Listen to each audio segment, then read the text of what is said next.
Hi guys, welcome to Pioneer Advanced Hair Transplant Center. Today we are going to discuss about top 5 reasons why you should not get transplant. So top 5 reasons why one should not get hair transplant done we are going to discuss today. There are a few points we should consider why one should not go with hair transplantation procedure. So we'll be discussing most important top 5 reasons. Number 1 is age less than 25 years. Number 2 is diffuse pattern hair loss. And number 3 is if you are a candidate expecting hair on the temples and forehead area, frontal area. Fourth reason is if you got a very poor donor quality, that is backside donor hair, you should not consider. Last but not least, if you are a candidate expecting 100% density award from the transplantation, you should not consider the transplantation. These are the 5 major reasons you should not go with the transplant.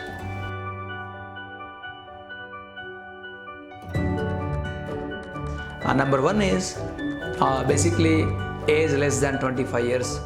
We do not consider doing transplant because further hair fall is a problem in those patients.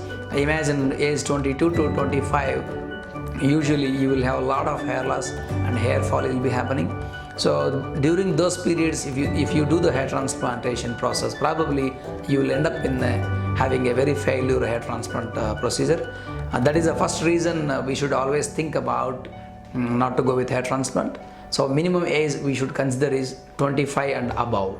So that is the main reason for that. Most of the patients age 22, 23, 24 years, they'll approach us for the transplantation procedure. Basically, they don't understand the concept of the transplant, because you should understand it when you have complete hair fall is stopped, then only hair transplantation procedure will help you. So one should not consider age less than 25. That is the reason.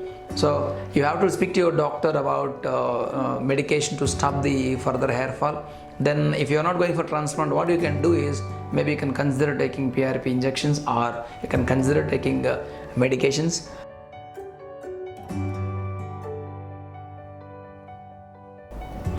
Number 2 reason is diffuse pattern hair loss. One should not go with the transplantation.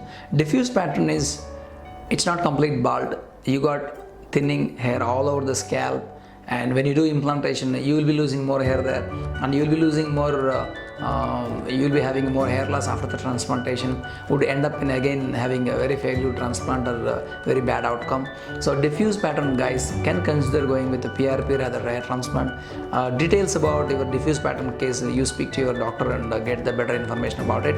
So most of the diffuse pattern cases, what happens is throughout the scalp, each and every follicle, each and every shaft is getting thinner. So they are the not good candidates for going for the hair transplantation. So hair transplantation is useful only when you got a very thick hair in the back and there is no hair in the front, completely baldness.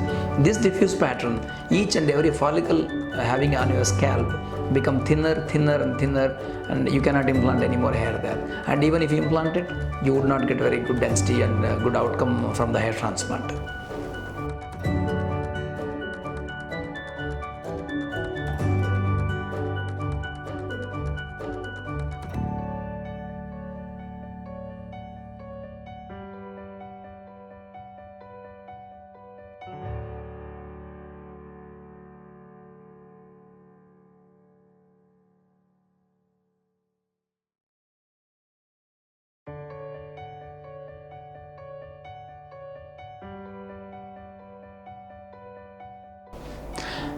Number 3 important reason not to go for hair transplant is if you are a candidate expecting hair on the temple angles, that is corners, and even in the forehead area. So I don't recommend transplant for you, and it doesn't look good because the temple angle is actually a triple dimension factor you're going to get here. if you can implant here hairs there, probably these angulations will neither match to this sun side and front side, so you cannot able to implant a very natural way, and you will be wasting a lot of grafts there, which looks really awkward after the transplantation. So one should not consider doing a hair transplant in the corners or temple angles. Our second reason is, if you implant your hair very front on the forehead, probably that looks definitely weird hair transplant and bad outcome also, and you are wasting more grafts there also. Another point is, imagine you're implanting the grafts in the scalp area. We make around 15 to 20 degrees angulation. That looks very natural. When you're supposed to bring it down onto the forehead, same 15-degree angulation becomes 80 or 90 degrees, which is a very perpendicular manner. When someone look from the even the mirror, even someone look at your hairline, that looks really awkward, and anybody can easily make out it's a transplantation has been done. That's because of the extreme extension or extending down the hairline gives that illusion like a doll appearance. One should not think about getting a hair transplant done on the forehead and temples. This is the reason. And another point is, you will be requiring 1 centimeter down. If you can draw the hairline which extends to temple angles, almost requires more than 500 to 600 extra grafts. Having 500 to 600 extra grafts actually makes sense to implant in the back. So consider wisely. Remember one point, your donor area, donor hair number is always limited and constant. No way you're going to increase the number of the follicles by doing hair transplant done.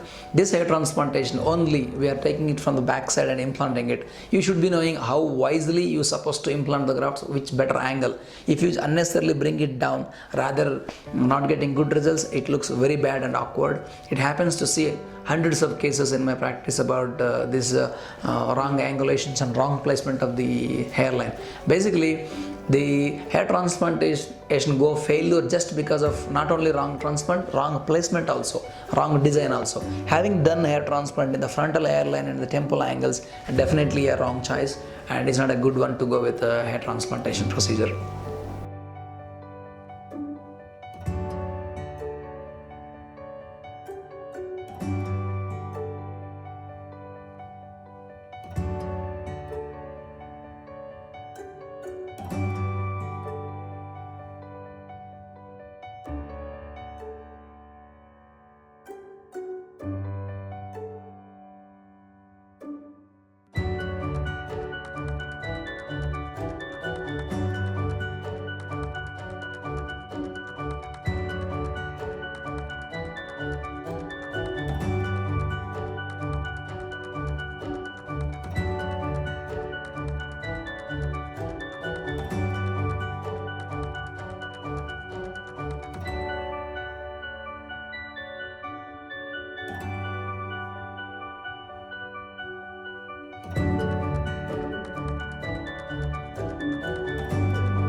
Hello, I had underwent hair transplant 2 years back in a different clinic, but there you can see that the hairline is very unnatural. It's looking like very unnatural, like a linear line.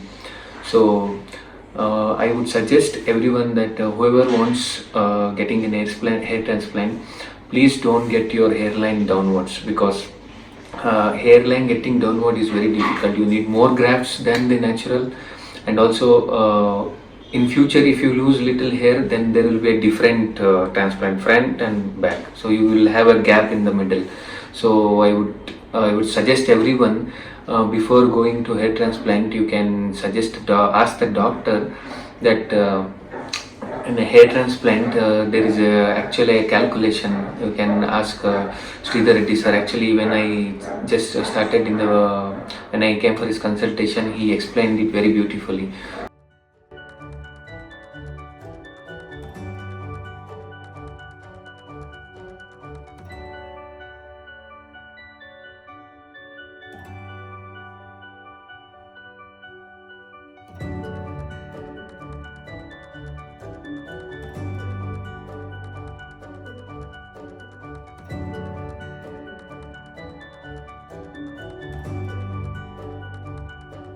Number 4 is the donor quality is poor. If you have a very poor donor quality, you should not go with transplantation. The poor donor quality means probably if you see with your naked eye, sometimes you will not understand it is a good quality or poor quality.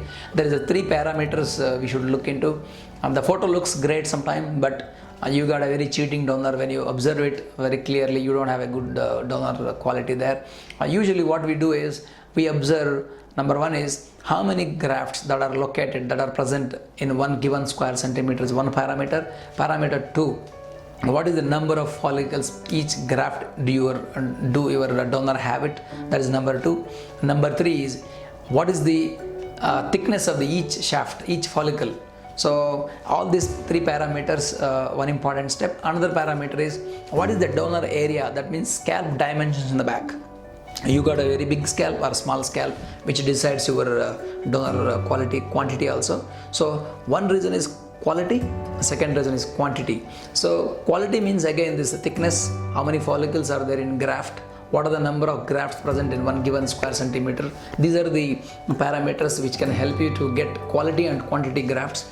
So donor quality depends on all these 4 parameters. You should consider that parameters. Probably being a patient, you cannot understand it because the photo looks same for everyone. And I'll be showing even one cheating donor. Cheating donor means you got a very good for the photos. When you open it and examine it, you got a very thin quality grafts. These are the reasons to avoid hair transplant. So if you got a very poor donor which cannot supply to the demand implanting all the scalp, imagine you are in a class 6, class 7 baldness, donor is very less for even 1 or 2 sessions. So kindly do avoid the transplantation process. You talk to your doctor, your donor quality is best or not, which can help you better to decide to go with a transplant or not. So poor donor quality overall, we can say you are not a good candidate to go with transplantation.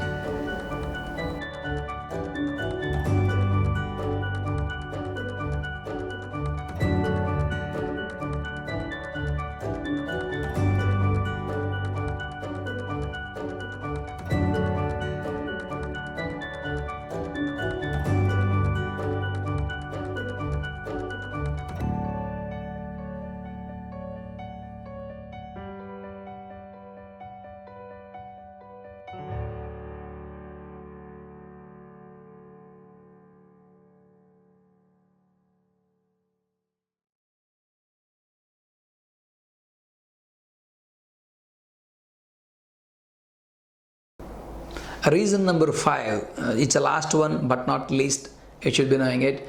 This is the reason if you are a man expecting 100% density with a hair transplantation procedure, absolutely don't go with the transplantation procedure. Most of the clinics would not tell you this. This is a fact, because if you are expecting 100% density with the hair transplantation, which is absolutely not possible, because remember, transplantation is only a process. You are taking the hair from the back side, which is already you are bald, only left with 30-40% of the hair, that you are going to take and implant in the front. You cannot expect 100% density at all. You can get somewhere threshold density. Threshold density maybe 50-60% can help you to bring the illusion that you look like 100% density.